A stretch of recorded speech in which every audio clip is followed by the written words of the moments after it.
আমার যমজ সন্তান নুহান আর লায়লা সাদা কাপড়ে মোড়ানো ছোট্ট কফিনে শুয়েছিল। এত ছোট যে দেখে বুক ফেটে যাচ্ছিল। তাদের নাম কফিনের উপর লেখা ছিল। আমি 4 দিন ধরে ঘুমাইনি। কালো বোরকা শরীরের উপর ঝুলেছিল।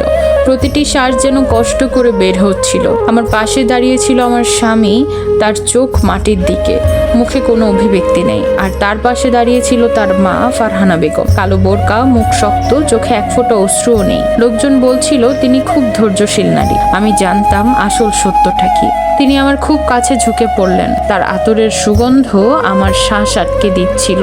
মনে হচ্ছিল সেটি একটি দুর্গন্ধ।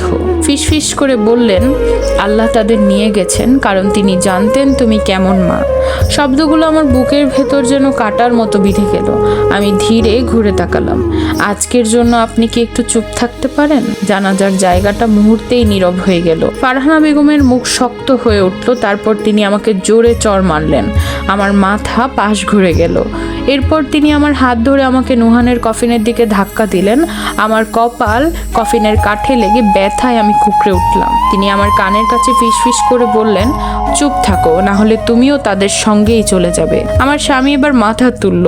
তার চোখ আমার দিকে নয়, কোথাও না তাকিয়ে সে বলল, রুসনাত, যথেষ্ট হয়েছে, আজ আর কিছু করো না। এই কথাটা আমার ভেতরের সবকিছু ভেঙে দিল।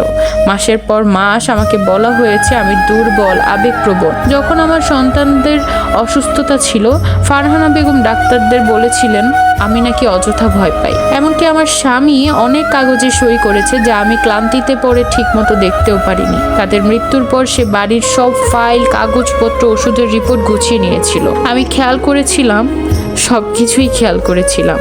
আমার শরীর কাঁপছিল, কিন্তু মাথা একদম পরিষ্কার হয়ে যাচ্ছিল। আমি কপালের রক্ত মুছে তাকালাম সেই ছোট্ট কফিন দুটির দিকে, যেখানে আমার সন্তানদের হাসার কথা ছিল, এভাবে চুপচাপ শুয়ে থাকার নয়। ফারহানা বেগম ভেবেছিল শোক আমাকে ভেঙে দিয়েছে। আমার স্বামী ভেবেছিল আমি চুপ করে সব মেনে নেব। কিন্তু তারা কেউ জানতো না বিয়ের আগে আমি ক্রিমিনাল ফ্রড কেসে তদন্তকারী টিমের সঙ্গে কাজ করতাম। আর তারা এটাও জানতো না যে আমার এখনো সেই দুনিয়ার কিছু মানুষের সাথে যোগাযোগ আছে।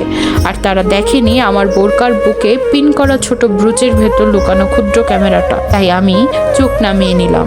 আমি তাদের বিশ্বাস করতে দিলাম যে আমি ভেঙে পড়েছি। আর ফারহানা বেগম যখন ভান করে চোখ মুছছিল, আমি আমার মৃত সন্তানদের উদ্দেশ্যে ফিসফিস করে বললাম, মা সব শুনেছে।